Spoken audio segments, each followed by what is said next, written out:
Il est 9h10. Louis Dauphren, notre avenir dépend-il de la technique ?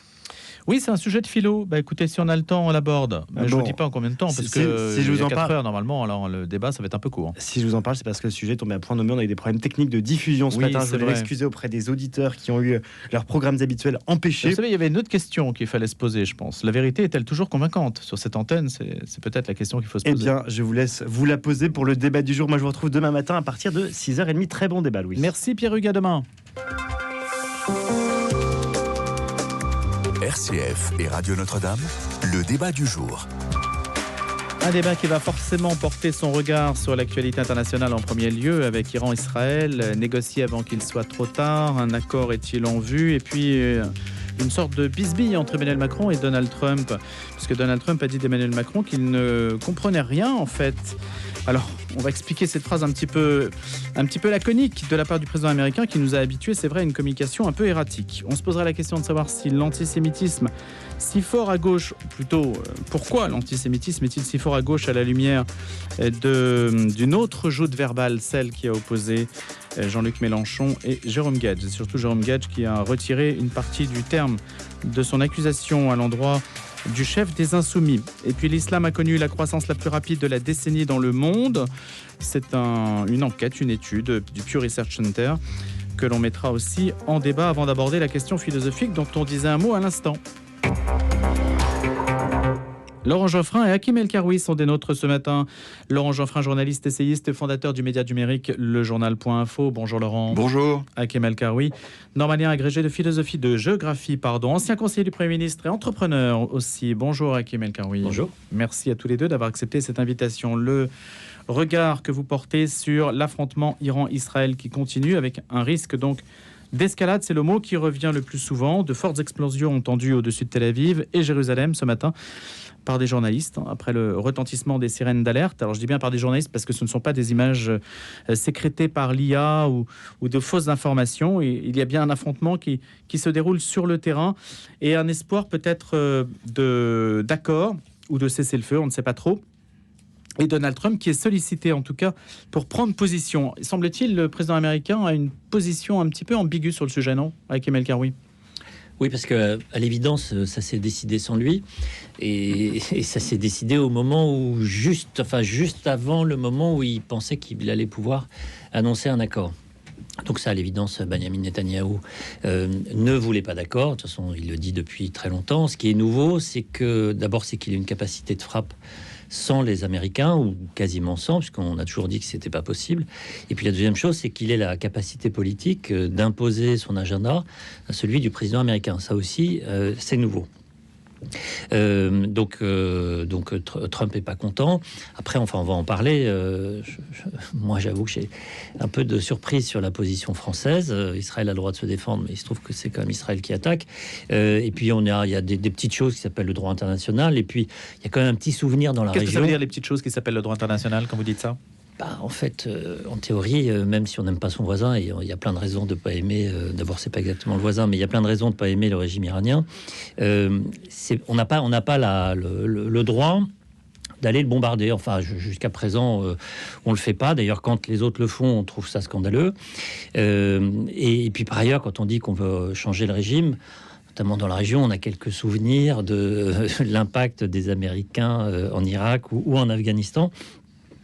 Voilà, tout ça me semble extraordinairement dangereux et par ailleurs dans la totale continuité de ce qui se passe plus proche des frontières israéliennes, en Syrie, qui continue à être frappée sans raison, au Liban, à Gaza, et je crois qu'il y a une stratégie de tension et c'est ça que recherche le Premier ministre israélien. Vous estimez que Benjamin Netanyahou a une sorte d'impunité en fait depuis le début dans cette histoire? Est-ce que c'est le mot qui convient, qui traduit votre pensée? Disons qu'il a une capacité politique qui fait à peu près ce qu'il veut, en s'abstrayant à la fois des pressions internationales, du droit, et puis il faut le dire aussi, tout simplement, de la morale. Laurent Geoffrin. Je trouve qu'il y a une clé d'explication dont on ne parle pas assez, c'est pourquoi ça se passe comme ça. Je pense, moi, qu'il y a cette hypothèse qu'il faut creuser, c'est que le président américain n'est pas compétent. Il ne sait pas faire. Il comprend rien à ce qui se passe. C'est lui qui comprend rien, en fait. Mais oui, parce que, il comprend rien. Il comprend certaines choses, évidemment. C'est pas un idiot, mais son comportement est totalement aberrant. En plus, il échoue dans tout ce qu'il entreprend. Tout. Depuis 6 mois, il a voulu... il a dit, voilà, on va arrêter la guerre d'Ukraine. Alors, il disait en 24 heures, on avait compris que c'était une formule, mais rapidement. Alors, elle continue de plus belle. Et en plus, il s'est trompé. C'est-à-dire 14 morts à Kiev encore. Il a dit, on va affaiblir la partie faible. Comme ça, il y aura une paix. Mais c'est le contraire. Il faut affaiblir la partie forte, c'est-à-dire les Russes. Il faut intimider Poutine pour qu'il vienne à la table de négociation. Il a fait le contraire. Bon, et la même chose sur le théâtre du Moyen-Orient et du Proche-Orient. On devait arrêter la guerre de Gaza. Elle continue de manière honteuse et sanglante. Le Netanyahou, il fait ce qu'il veut. Parce que toutes ces guerres du Proche-Orient, jusqu'à une date assez récente, étaient surplombées par le cousin américain, ou l'oncle américain, qui regardait, qui essayait de limiter les dégâts, qui arrêtait parfois des offensives, ou qui négociait avec telle ou telle partie. Avec Trump, comme on ne sait pas ce qu'il pense, sait-il lui-même ce qu'il pense d'ailleurs, et les acteurs deviennent fous, ils sont hors de toute ligne de conduite. Ils se déterminent tout seuls, quoi. Qui tient qui dans l'histoire? C'est Israël qui tient les États-Unis parce que Donald Trump est un peu versatile et ne sait pas ce qu'il pense, ouais. ou bien est-ce l'inverse, les États-Unis qui tiennent quand même la bride à Israël en disant on vous fournit des armes, mais pas n'importe quelles armes, et pas celles qui permettent d'être décisives. Ça, c'est incompréhensible, parce que il suffirait que les Américains disent, écoutez, on vous fournit les munitions et les armes, si vous faites pas ce qu'on dit, on arrête. J'y pourrais faire ça. C'est une menace, quoi. Il n'est pas obligé de la mettre à exécution tout de suite, mais il pourrait dire, écoutez, là, on ne veut pas que ça dégénère, ça va faire une guerre générale dans la région, arrêtez ça. Ils peuvent le faire en 24 heures. Rien du tout. Le gouvernement d'extrême droite d'Israël continue, et ça ne s'arrête pas. On ne comprend pas le but de guerre de tout ça. Enfin, on croit comprendre qu'ils veulent remodeler la région. Oui, alors ça, on peut considérer que ça a une part de légitimité. C'est vrai que si le régime iranien avait l'arme nucléaire, ça serait une déstabilisation décuplée dans la région. C'est un régime dangereux. Mais Donald Trump ne dit pas ce qu'il pense. Hakim El-Karmi, en fait. Je crois qu'on voit à peu près sa tactique. Il essaye d'être le gagnant. C'est ça son obsession. Donc comme il est le perdant, et comme il n'était pas dans la discussion, il a besoin de raconter une histoire a posteriori pour dire oui, bien sûr, c'est moi qui décide, c'est moi qui suis derrière. Je suis parfaitement d'accord avec Laurent Geoffrin. Les Américains, ils ont les moyens en très très peu de temps d'imposer leur ligne stratégique. Mais vous savez, c'était vrai de Trump, mais c'était vrai aussi de Biden. Biden, ils ont après le 8 octobre, ils ont envoyé la flotte américaine, pas pour les avions de chasse sur les porte-avions, pour les stocks de munitions. Et parce qu'ils tiennent les Israéliens avec les munitions. Et donc ils peuvent décider du cours de la guerre. Mais ils le font pas, et le principal conseiller de Biden avait dit on a sous-estimé la volonté de Netanyahou d'aller jusqu'au bout à Gaza. On le regrette. Très sincèrement, il n'y avait aucune raison de le sous-estimer. Tout ça est évident. Et là, c'est pareil. Je crois que Netanyahou a besoin, pour des raisons politiques, mais aussi idéologiques, d'entretenir une forme de guerre permanente au Moyen-Orient. Il le fait très bien. Par ailleurs, il faut reconnaître l'extraordinaire impact, l'extraordinaire efficacité de l'armée israélienne. Après, en fait, on le sait très bien, et nous les Français, on le sait peut-être mieux que les autres, c'est ce qu'on a défendu au moment de la guerre d'Irak de bec et ongle, et je crois que ça reste un moment important de la politique étrangère française, c'est que la guerre mène à la guerre.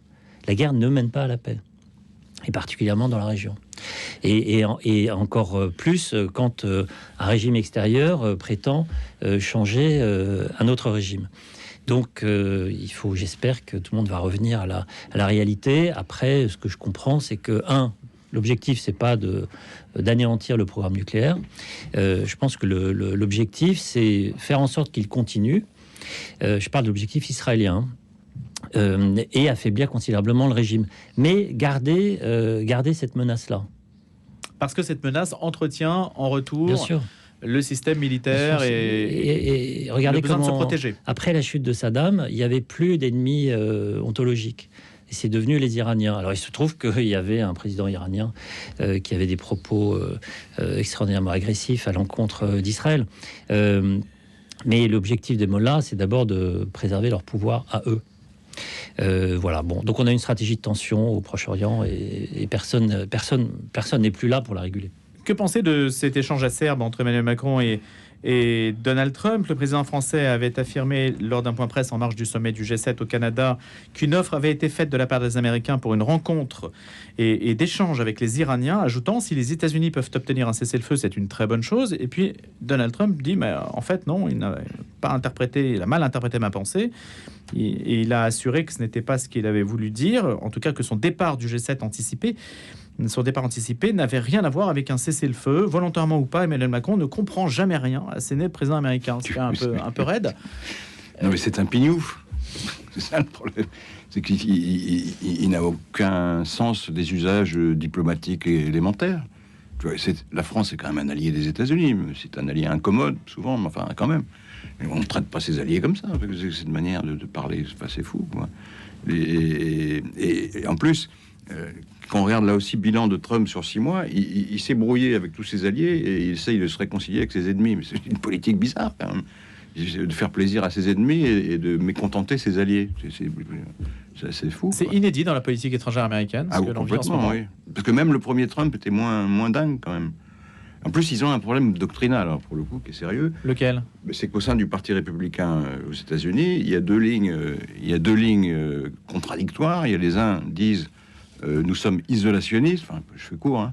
On n'a pas à s'occuper de toutes ces guerres dans le monde, c'est pas notre affaire, qui se débrouille, c'est l'affaire des Européens, des Asiatiques, etc. Et ça, c'est la ligne classique d'une partie du Parti républicain. Et puis il y a l'autre ligne qui était celle de Reagan et de Bush, qui consiste à dire il faut qu'on s'occupe des choses et on va utiliser la force pour aller dans le bon sens, c'est-à-dire instaurer des régimes plus pacifiques ou plus démocratiques. Alors ils hésitent entre les deux qui sont totalement incompatibles. Soit on s'occupe des choses, soit on s'en occupe pas, mais on peut pas faire les deux. Ou alors ça devient erratique et imprévisible, ce qui fait que les autres acteurs ne savent pas du tout sur quel pied lancer. L'électorat MAGA est plutôt isolationniste. Hein. En principe, oui. Mais c'est pas des gens très intelligents, vous savez.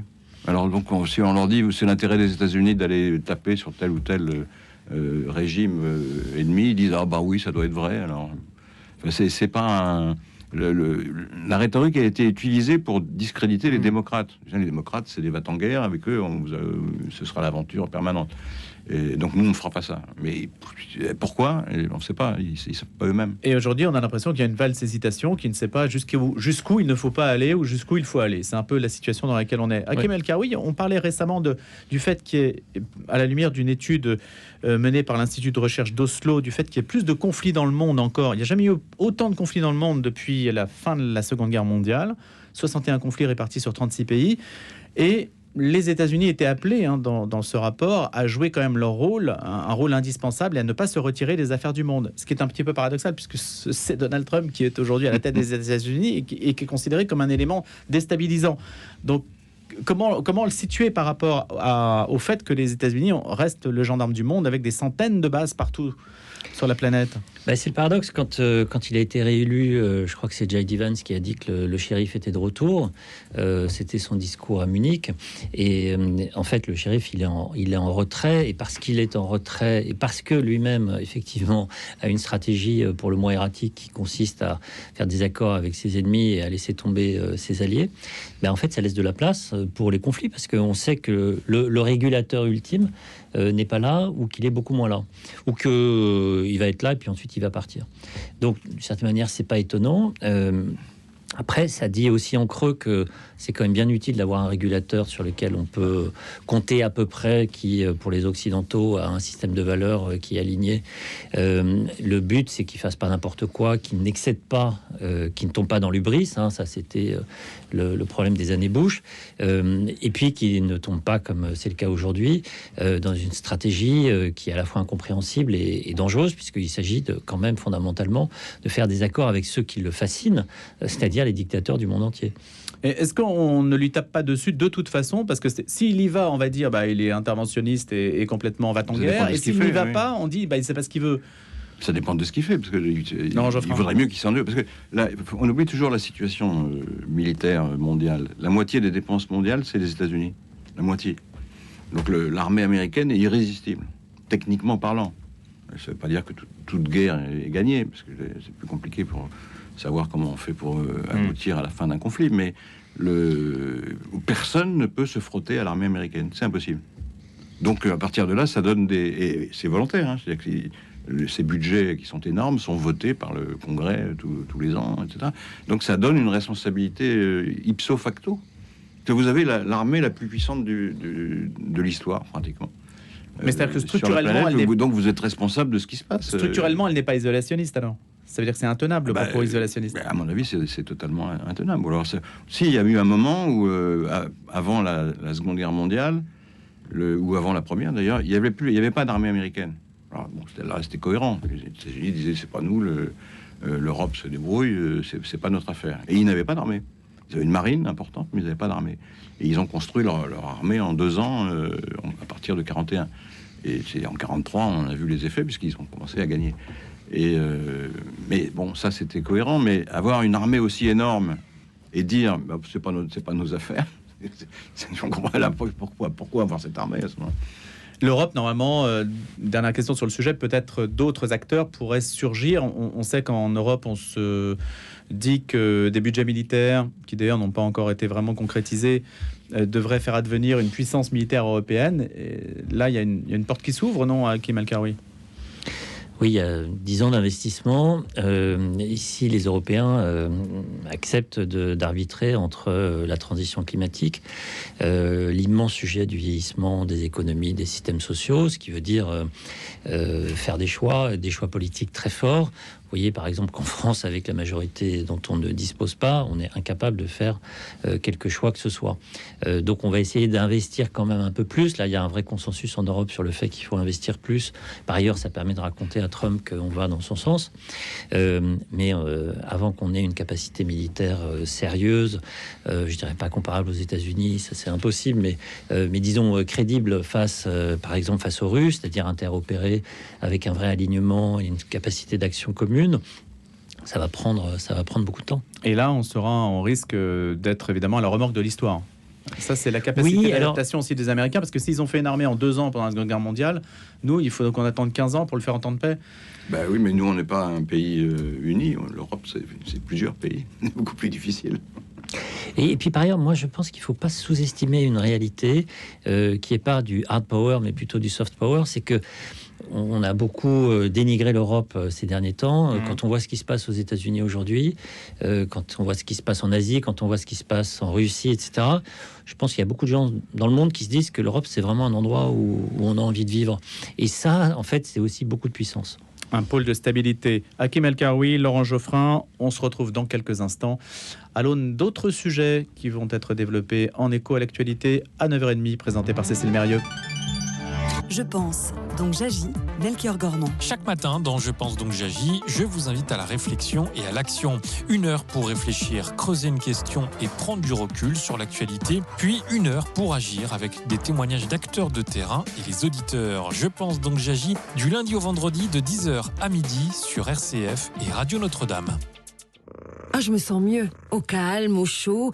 Et puis j'ai vu la différence sur ma facture d'énergie. Pour moi, c'est le jour et la nuit. J'ai eu l'impression de changer de maison. Vous avez envie de changer de vie? Commencez par changer de fenêtre. Depuis 25 ans, la Maison de la Fenêtre vous change la vie en vous apportant plus de confort, plus de lumière et de vraies économies d'énergie. La pause s'est faite en 1 journée. Hyper pro. La Maison de la Fenêtre, certifiée Calibat RGE 01 42 11 03 03 01 42 11 03 03. Bonjour, c'est Bruno Courtois, directeur de RCF Notre-Dame. Comme moi, vous avez été ému et heureux de découvrir le visage de notre nouveau pape Léon XIV. À Rome, à Paris, à Lyon et dans toutes les radios du réseau, nous sommes mobilisés pour décrypter pour vous et avec vous les enjeux de l'Église, les chantiers à venir et toutes les raisons d'espérer. Soutenez-nous financièrement et n'hésitez pas à parler de nous autour de vous. C'est important car plus que jamais, la voix des radios chrétiennes est attendue. Envoyez vos dons au 6 boulevard Edgar Quinet, à Paris dans le 14e, ou via notre site ou notre application. Merci beaucoup.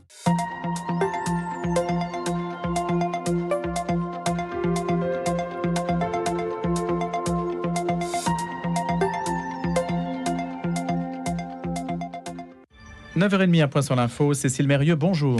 Bonjour. En Ukraine, des frappes aériennes russes intenses ont visé Kiev cette nuit. Elles ont fait au moins 14 morts dans l'une des attaques les plus meurtrières depuis le début de la guerre. Parmi les 27 sites ciblés, le ministre ukrainien de l'Intérieur indique qu'il y a des immeubles résidentiels, des établissements éducatifs et des infrastructures critiques. 5e nuit d'escalade entre Israël et l'Iran. Après une nouvelle vague d'attaques israéliennes contre la télévision nationale et plusieurs autres cibles, Téhéran a annoncé avoir lancé une salve d'attaques combinées de drones et missiles, la 9e depuis le début de l'offensive sans précédent menée par Israël contre son ennemi juré. L'objectif affiché étant d'empêcher l'Iran de se doter de la bombe atomique.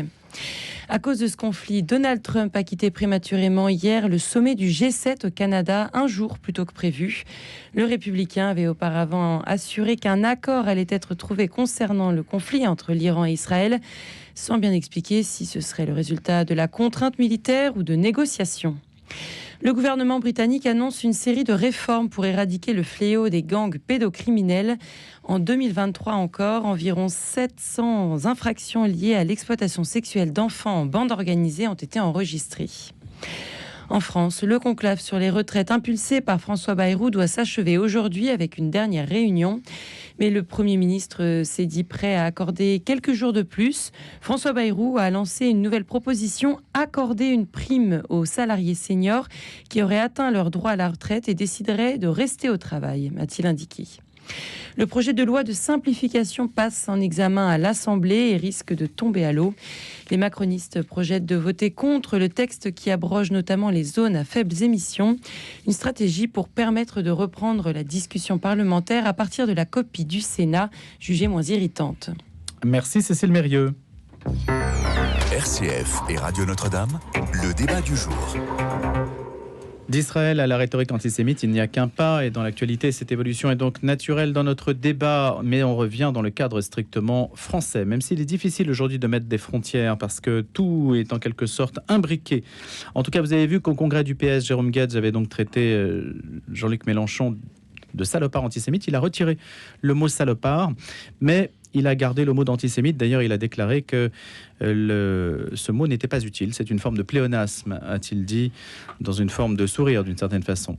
Alors, on va essayer d'interpréter un petit peu tout cela à l'aune du fait de savoir pourquoi l'antisémitisme est un débat et est si fort à gauche, en tout cas à la gauche de la gauche. Et semble-t-il, ça crée vraiment un clivage qui, peut-être, à l'aune des élections futures, risque d'être problématique. Laurent Geoffrin, Hakim El-Karoui. Laurent. Je trouve que votre formulation est choquante. Allez-y. Parce que vous dites l'antisémitisme à gauche. Mais c'est pas à gauche. C'est à la France insoumise. Dans les autres partis... Qui appartient à la gauche. Oui, d'accord, mais enfin, c'est un mot qui englobe beaucoup de choses. Je vois pas très bien où est l'antisémitisme au Parti Socialiste. Je vois pas très bien où est l'antisémitisme chez les Verts ou au Parti Communiste. Enfin, c'est pas du tout ça.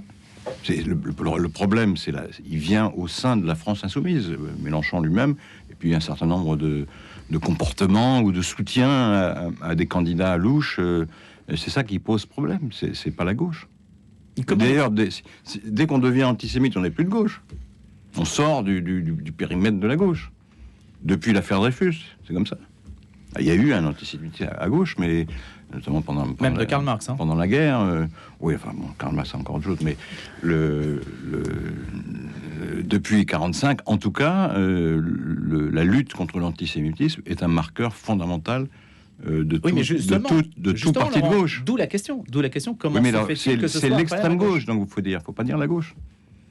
Moi, je suis de gauche. Alors, je suis obligé de dire, moi, je suis de gauche, mais je suis pas antisémite. Mais ils étaient alliés. Ils étaient alliés dans les urnes. Comment ? Ils étaient alliés dans les urnes il n'y a pas si longtemps que ça. Oui, mais enfin, c'est pas la même chose quand même. Citez-moi un comportement antisémite hors de la France insoumise. Et ils ont été alliés. Ils ont fait effectivement une charte. Et il y a un paragraphe qui a été imposé par les non et les filles sur la lutte spécifique contre l'antisémitisme. Donc faut quand même dire les choses comme elles sont. Est-ce que vous estimez que ce qui se passe aujourd'hui hypothèque totalement c'est un accord futur? Est-ce que ça hypothèque totalement de se retrouver pour gagner des élections? Tant que le LFI sera ambigu sur cette question, oui, ça rend les accords, à mon avis, impossibles. Alors il y aura toujours des accords locaux, d'accord, mais on va pas refaire un programme, j'espère, avec un parti qui est aussi ambigu sur cette question-là. Et pourquoi ça se joue autant sur la question de l'antisémitisme? Pour 2 raisons. Pourquoi? Parce que c'est à cause de la guerre, à cause de la Shoah. C'est ça le tabou, l'antisémitisme. Avant la guerre, avant la Shoah, il y avait des antisémites au Parlement qui tenaient un discours officiellement anti-juif. Après la guerre, c'était quand même plus difficile, fort heureusement. Et donc, c'est devenu un tabou dans la République en général et dans la gauche en particulier. Et vous estimez que c'est l'opportunisme électoral qui guide cette rhétorique-là? C'est difficile à analyser. Parce qu'il y a 3 trucs, il y a 3 éléments. Un, le discours anticapitaliste. Ça, c'est l'origine historique de l'antisémitisme dit de gauche. Comme on dit, il y a beaucoup de juifs qui sont dans la finance, dans la banque, etc. Donc ça se rejoint. On dénonce la finance dans l'esprit d'un certain nombre de militants égarés, à mon avis, enfin c'est comme ça. On dénonce donc des juifs. Donc l'antisémitisme n'est pas loin. Premier point. Le deuxième point, c'est depuis la création de l'État d'Israël, l'extrême gauche considère que c'est une création coloniale. Et donc, il faut lutter contre Israël. C'est la position de Rima Hassan, en fait. Il faut lutter contre Israël, contre l'existence de l'État d'Israël, puisqu'il a été imposé par les puissances occidentales à des populations indigènes qui n'en voulaient pas. Donc, c'est un acte colonial. Donc, il faut la remettre en cause. Voilà. Donc, là, et du coup, cette dénonciation extrêmement virulente et fondamentale, radicale, s'applique aussi à la position que prennent les juifs dans les autres pays, hein, de la diaspora, comme on dit. Enfin, c'est pas une diaspora, parce que c'est des gens qui sont depuis toujours en France, mais l'extrême gauche considère que les soutiens d'Israël, qui sont souvent juifs, ça c'est vrai, sont des gens à dénoncer. Donc ça rejoint là encore l'antisémitisme. Et troisièmement, il y a un calcul cynique consistant à dire, si on va mettre la pédale douce sur la lutte contre l'antisémitisme, parce qu'on est en train d'essayer de convaincre des électeurs qui sont, dont on suppose d'ailleurs, parce que c'est pas évident, on suppose qu'ils sont eux-mêmes sensibles au discours anti-israélien et éventuellement antisémite. Donc mollo sur la lutte contre l'antisémitisme, et puis par la bande, on envoie des messages comme quoi on n'est pas dupe des influences plus ou moins occultes que peut exercer la communauté juive en France. 3 éléments explicatifs forts. Hakim El-Karoui, vous y souscrivez? Oui, totalement. Je rajouterais quand même, quand on regarde les enquêtes d'opinion, non pas auprès des dirigeants, mais les électeurs de droite, les électeurs d'extrême droite, les électeurs d'extrême gauche, on se rend compte que l'antisémitisme est assez largement partagé. Il est toujours puissant à l'extrême droite et il est en augmentation à l'extrême gauche. Et effectivement, je suis d'accord avec Laurent, on parle bien de l'extrême gauche et pas de la gauche, disons, traditionnelle. Mais on l'entend plus à l'extrême droite, honnêtement. On l'entend plus. C'est Jordan Bardella qui va à une manifestation contre l'antisémitisme. Les dirigeants, oui. Ça, c'est de la tactique. Peut-être, moi, je ne présume pas des positions des uns des autres. Là, je vous parle des électeurs, de l'électorat. Après, l'extrême droite a compris qu'il fallait mettre en sourdine ce discours-là pour des raisons politiques, et puis aussi que l'extrême droite, maintenant, elle a des nouveaux adversaires qu'elle livre à la pâture publique. Voilà, on a changé de bouc émissaire. Et donc aujourd'hui, c'est le musulman qui est le bouc émissaire, c'est ça que vous voulez dire? Le musulman est devenu coupable de tous les maux de la France. Enfin, le musulman, l'immigré, ça dépend. Et avec des moyens, des rhétoriques qui ressemblent beaucoup aux moyens qui étaient convoqués pour l'antisémitisme. Toujours la recherche du bouc émissaire. Oui, il y a un soutien à Israël aussi. Parce que dans l'esprit de Le Pen et des autres, Israël est l'agent principal de la lutte contre l'islamisme. Pense-t-il, hein. Je dis pas que c'est vrai. Donc si on pense ça, c'est difficile de dire du mal des Juifs en même temps. En tout cas, on constate que cette question fracture la société française et est omniprésente dans les médias, du rapport à Israël, du rapport à l'antisémitisme. Ça occupe une place qui peut paraître extravagante, non? Oui, l'élection l'an dernier législative s'est faite quasiment sur ce sujet-là. Moi, il y a autre chose qui me paraît extravagant, et notamment... ça fait 25 ans qu'on parle de ce sujet-là. L'antisémitisme, entre guillemets, des banlieues, l'antisémitisme des musulmans. Et ce qui me frappe, c'est à quel point on n'a rien fait. Rien. On fait des condamnations, on fait des proclamations, mais déjà comprendre ce qui se passe, ce que ça veut dire, quelle est la construction idéologique qu'il y a derrière, quelle est la vision du monde, en fait, on ne sait pas, on a très peu d'études. Et puis, en termes d'action, évidemment qu'on... Si à l'école, on essaye. On a... Oui, mais en fait... De l'universalisme. Oui, mais cet antisémitisme, c'est une forme de complotisme qui va désigner un ennemi qui est responsable de votre marginalisation et qui a raison de son origine. Et évidemment, ces antisémites-là, pourquoi ils vont chercher les antisémites, les juifs? Parce qu'il y a aussi un effet de proximité. Ça ressemble tout à fait aux dynamiques du bouc émissaire. Bon, le bouc émissaire de René Girard, il est proche et différent. Si on essaie déjà de comprendre ce qui se passe, peut-être qu'on va réussir à lutter contre. Et pour lutter contre, il faut réussir à casser un certain nombre de représentations qu'il y a dans l'esprit d'un certain nombre de personnes. Mais pour ça, malheureusement, et on le voit dans d'autres sujets, c'est pas le discours officiel institutionnel qui va fonctionner. C'est un discours de recommandation de pair à pair, c'est-à-dire de jeune à jeune, d'influenceur à influencé. Et pour moi, l'essentiel du travail, il est là aujourd'hui. Donc les politiques publiques ne servent à rien dans ce domaine-là, ou très peu. Elles servent, elles témoignent. Elles témoignent d'une solidarité essentielle de la nation. La lutte contre l'antisémitisme fait partie de notre ADN politique, parce qu'on sait où ça a mené. Laurent le rappelait. Mais ça suffit pas. Ça suffit absolument pas, et je regrette qu'on soit pas capable de se mobiliser pour trouver des voies d'action concrètes, opérationnelles. Vous en verriez une, Laurent Geoffrin, une voie d'action concrète pour dire qu'en fait l'État a failli, dit faire quelque chose, mais en fait n'agit pas concrètement sur les bons relais, on n'appuie pas sur les bonnes touches. Ah oui, le problème que Hakim a raison, qu'on n'a pas assez étudié la question, ça c'est vrai. Mais enfin, l'école essaye quand même par l'enseignement de l'histoire et par l'instruction civique, quoi, de dire vous pensez que ces différences de religion et d'origine ne sont pas légitimes. Mais depuis Samuel Paty, on prend peu de risques sur le terrain de la religion. Hein. C'est possible. De l'ethnie, de la religion, de l'origine, tout ça, on a l'impression que maintenant c'est recouvert d'une sorte de linceul du non-dit. Non, je ne sais pas. Faut pas caricaturer. Franchement, il y a des cas, ça c'est sûr que ça existe. C'est pas l'école. Bon, ça c'est pas vrai. Ensuite, il y a des dialogues, et en fait, ce qu'on voit, c'est qu'il y a des profs qui réussissent et d'autres qui réussissent pas. Mais pour moi, le sujet, il va bien au-delà de l'école, et il est notamment sur les réseaux sociaux. Parce que malheureusement, les jeunes aujourd'hui, ils s'informent par les réseaux sociaux, ils savent, y compris quand c'est faux, mais ils en ont besoin pour avoir des histoires à raconter. Et tout ça, c'est un travail plus global qu'il faut mener pour comprendre comment se construit l'influence, les opérations d'influence qui peuvent être externes, qui peuvent être internes, et puis surtout, comment on peut lutter contre. Parce que c'est vraiment le tissu démocratique qui est en jeu. C'est pas seulement en interdisant, c'est aussi en produisant un discours alternatif. Aujourd'hui, par exemple, il faut un discours sur les Juifs, sur les Français de confession juive, porté par des influenceurs, par ceux qui sont écoutés par les jeunes. Et il ne faut pas que ce soit un discours officiel et institutionnel. Parce qu'en fait, malheureusement, on sait que ça ne marche pas. Et ça, il faut le construire, il faut le produire. Mais ce n'est pas une politique publique comme une autre. Hakim El-Karoui, vous préconisez la généralisation de l'enseignement de la langue arabe pour lutter contre l'islamisme en particulier. Alors, c'est un sujet un petit peu connexe, mais est-ce que vous estimez que ça, c'est un moyen de toucher davantage les cœurs, les esprits en parlant dans leur propre langue, ou à l'inverse, j'imagine que peut-être Laurent Geoffrin, à ce point de vue, c'est une forme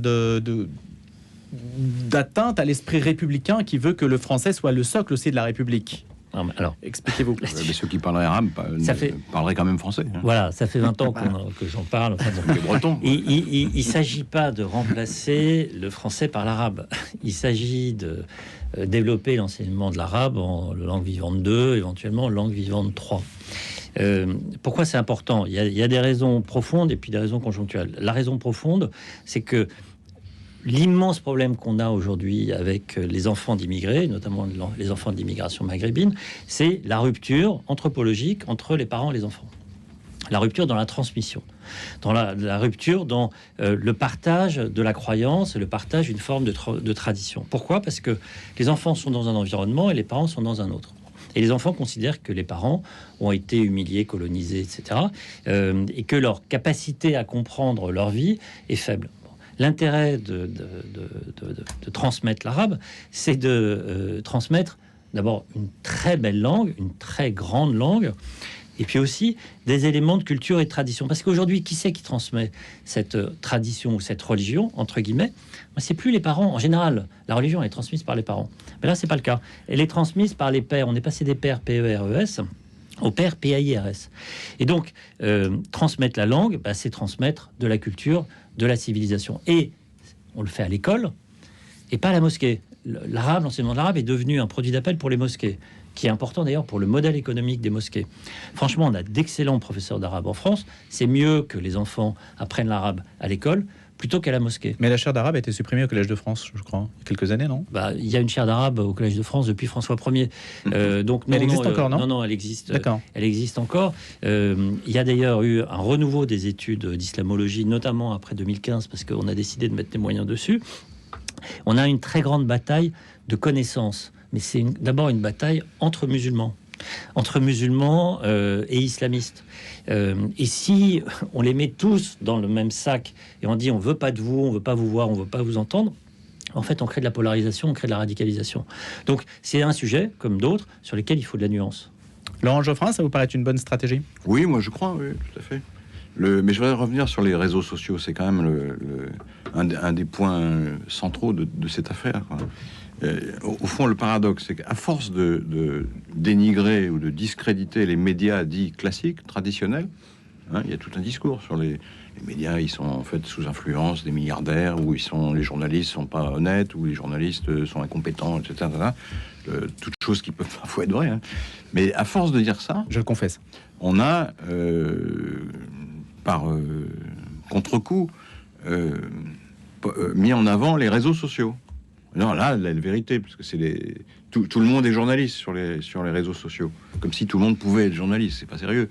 Et donc la parole des réseaux sociaux l'emporte maintenant sur celle des autres médias. Et elle est créditée d'une forme de sincérité, davantage sur les réseaux sociaux que sur les médias mainstream. Alors que c'est une foire d'empoigne incroyable.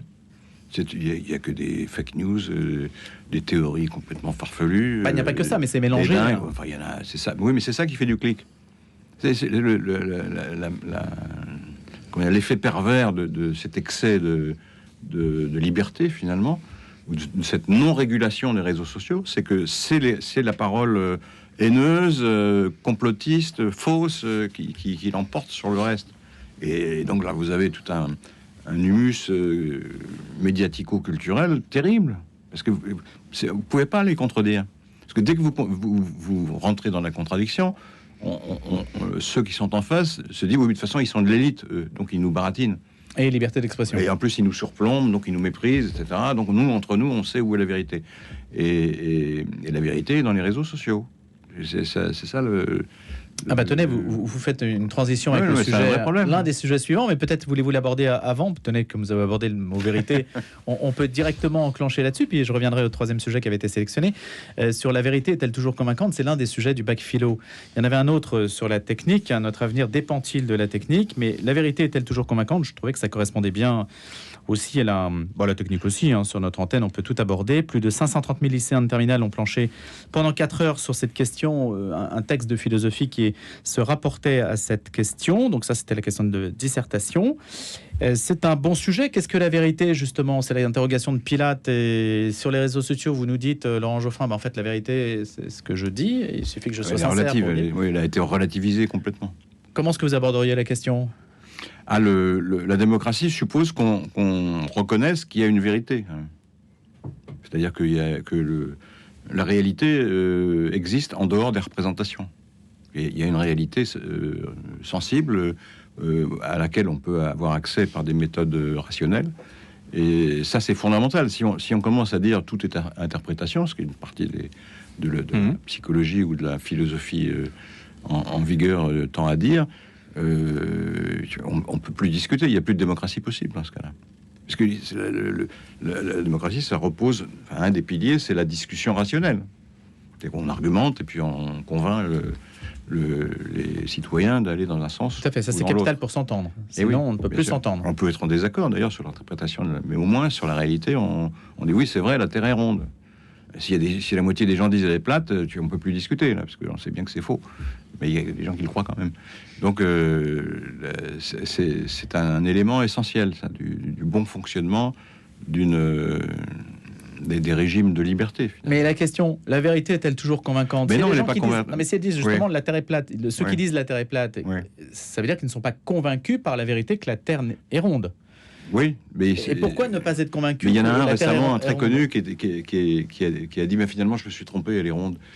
Vous n'avez pas vu ça? Parce qu'il est allé à... Parce que fantastique. Chez les terreplatistes, on pense que la Terre effectivement est plate et qu'elle est entourée de montagnes glacées. Et qu'on appelle des pôles, nous, il y a un terme pour ceux qui pensent que la Terre est ronde. Et donc, les pôles, c'est des montagnes glacées. Alors, le type en question, il est allé vers les pôles et il n'a pas vu de montagne. Alors, il est revenu en disant, je me suis trompé. Il y a le mont Erebus, mais il n'y en a qu'une. Hein. Ça fait pas donc, la vérité s'impose. On peut, si on est un peu optimiste, la vérité finit par s'imposer. La vérité, en tout cas scientifique, la vérité construite par des méthodes. Là, vous êtes optimiste. Sérieuses. La vérité. Oui, mais il faut l'être si vous n'êtes pas optimiste. Mais la force de la vérité. Il y a les Gaules. Kim Alkaroui, comment posez-vous le sujet? On est dans un système, alors ça concerne toujours des minorités, hein. Enfin, là aussi il faut se garder des généralisations, mais où en fait le régime de vérité, ce qui est vrai, c'est ce que je crois. Et on a des gens qui vont chercher une confirmation de ce qu'ils croient. Donc on est dans un processus intellectuel qui est inversé par rapport à ce qu'on apprend traditionnellement, c'est-à-dire qu'on confronte la réalité à sa croyance. Là, on a une croyance et on veut que la réalité soit conforme à la croyance.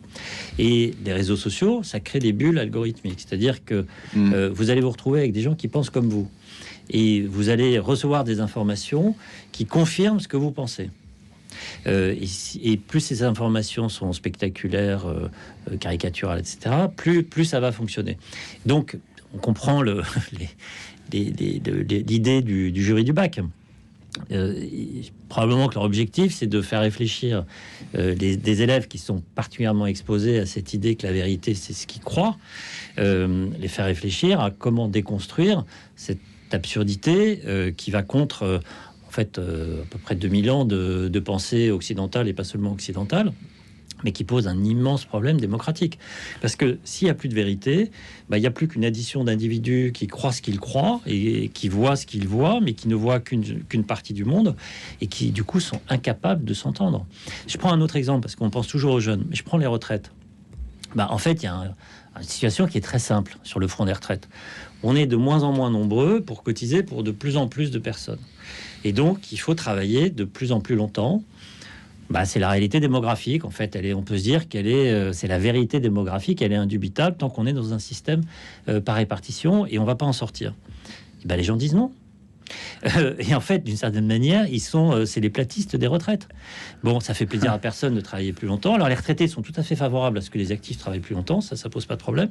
Mais on est aussi dans une forme de déni de réalité. Et résultat, en fait, on n'arrive pas à avancer. Ce sont les algorithmes qu'il faut changer, alors. En fait, fondamentalement, ça serait ça, plutôt que de réguler, censurer. Il faudrait les contrôler. Et le rôle de la puissance publique démocratique, puisque les algorithmes contribuent à la construction du débat démocratique, ce serait de pouvoir rentrer dans les algorithmes, évidemment. Ça fonctionne, oui. Et on sait très bien que l'algorithme de Twitter, par exemple, a été modifié quand Elon Musk est arrivé pour favoriser les discussions et les avis de l'extrême droite. Un algorithme, c'est une propriété privée, si c'est celle de Twitter ou de... Comment voyez-vous le conflit entre public et privé là-dedans? Parce que l'argument des réseaux sociaux, c'est de dire ça m'appartient. Il y a une réponse très simple. Laurent Geoffrin. Il suffit d'appliquer aux nouveaux médias la législation qui s'applique aux médias existants. C'est-à-dire que il devrait y avoir un directeur de la publication de Twitter, de Facebook, etc. Et quand il enfreint la loi, il se retrouve devant le tribunal.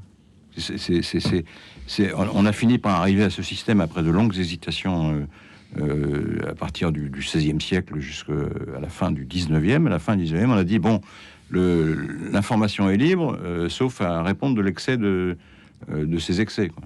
Et voici une liste d'excès. Par exception, on dit les insultes, c'est interdit, la diffamation, c'est interdit, et puis les discours de haine, les appels au meurtre, etc. Tout ça, c'est interdit. Mais tout le reste est libre. Et déjà, si on appliquait ça aux réseaux sociaux, on aurait fait un grand pas en avant, parce que sur les réseaux sociaux, ils font ce qu'ils veulent. Et alors, on leur dit, vous devriez réguler, etc. Mais la loi de 81 ne s'applique pas aux réseaux sociaux? Mais non, pas du tout. En aucune manière. Y compris au titre... Mais ils disent, on est comme la Poste, nous, on achemine des messages, mais on ne s'occupe pas de ce qu'il y a dedans. Donc si vous voulez attaquer les messages, attaquez les auteurs. Mais c'est un argument complètement fallacieux, parce qu'ils ont des algorithmes, justement, qui permettent de pousser certains contenus par rapport à d'autres. Et ils ont des chartes qu'ils font eux-mêmes pour interdire les choses qui leur déplaisent. Donc on a privatisé la censure. Alors c'est maintenant, il y a quand même une forme de régulation qui a été imposée par les règlements européens DSA, DMA, mais contre lesquels les big tech américains se sont levés de façon extraordinairement violente. Parce que effectivement, au nom de la liberté d'expression, la vérité, c'est que c'est au nom de leurs intérêts à la fois financiers et politiques, parce qu'ils en font des instruments d'influence et ils s'en cachent pas. Elon Musk ne s'en cache pas. Et puis il y a un argument technique. Ils disent on peut pas faire une régulation a priori. On ne peut la faire qu'à posteriori, une fois que les messages sont postés. Mais c'est un mensonge total. Ils sont parfaitement capables de détecter les messages illégaux avant de les diffuser. Simplement, ils ne veulent pas le faire parce que ça leur coûterait de l'argent. Donc ils disent on ne le fait pas. Donc le truc, c'est de dire, donc si vous par exemple, s'il y a un contenu nazi, vous le diffusez, et puis après, vous l'enlevez. Mais une fois qu'on l'a diffusé, il se promène sur la toile à des millions d'exemplaires, donc c'est trop tard. Mais ça suppose d'avoir une armée de régulateurs qui détectent tout ce qui est envoyé. Ils arrivent à le faire. Parce que moi, quand je fais de la voile, quand je tape voilier sur Google, on m'envoie immédiatement des publicités pour des cordages ou des choses comme ça. Donc ils savent très bien ce que je fais. Donc si je mettais un message antisémite, ils le savent tout de suite. Ils peuvent l'enlever. Ils le font pas. Et d'ailleurs, les contenus djihadistes, par exemple, maintenant ils sont extraordinairement régulés et ils sont enlevés en quelques minutes. Donc il y a tout à fait les moyens techniques, quand on le veut, de contrôler. Après, c'est pas leur objectif. Leur objectif, c'est qu'ils font de la politique exactement comme des éditeurs de presse font de la politique, et les éditeurs de presse ont raison de faire de la politique. Mais il y a un cadre. Est-ce que ce n'est pas compliqué pour les pouvoirs publics si jamais ils régulent trop les réseaux sociaux qui jouent le rôle aussi de soupape, d'une certaine façon?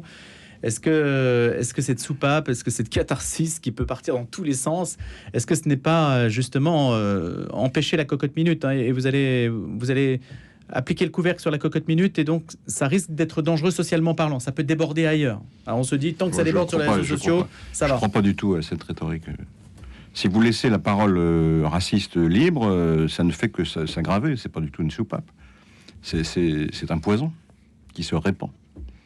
Pas du tout un exutoire transitoire. C'est un poison. Et donc les poisons sont interdits. Moi, j'ai dirigé des journaux pendant 30 ans. Si j'avais fait le 10e ou le 100e de ce que font les réseaux sociaux, je serais en prison, moi, depuis longtemps. De diffusion de messages de haine, d'appels au meurtre, de contenu pédocriminel, il y a tout ce qu'on veut sur le net. Hein. Et il y a un refus des multinationales de se laisser réguler, pour des raisons financières. Et idéologiques aussi, parce qu'ils sont souvent libertariens, donc ils pensent que la liberté absolue d'expression est la seule méthode légitime. Est-ce qu'on peut dire, pour conclure, que par contraste, la presse, du coup, reste crédible précisément pour se différencier de ce que les réseaux sociaux peuvent raconter parfois? Peut-être. Le problème, c'est que la presse, elle reste crédible auprès d'une population qui la crédibilise. Oui. Et cette population, on le voit bien aujourd'hui, c'est politiquement, c'est le corps central. Mais il y a des extrêmes à droite et à gauche qui vivent dans des mondes parallèles, qui sont bien souvent d'ailleurs des mondes complotistes, et qui considèrent que le monde est organisé entre eux et nous. Et avec des profils différents, hein, parce que là-dedans, on a des gilets jaunes, on a l'extrême droite, on a des gamins de banlieue, on a tout. Merci, on doit se quitter malheureusement. Merci beaucoup à tous les deux. Laurent Geoffrin, journaliste essayiste, fondateur du média numérique Le Journal.info, Hakim El Karoui, normalien agrégé de géographie, entrepreneur. Excellente journée à tous et à bientôt.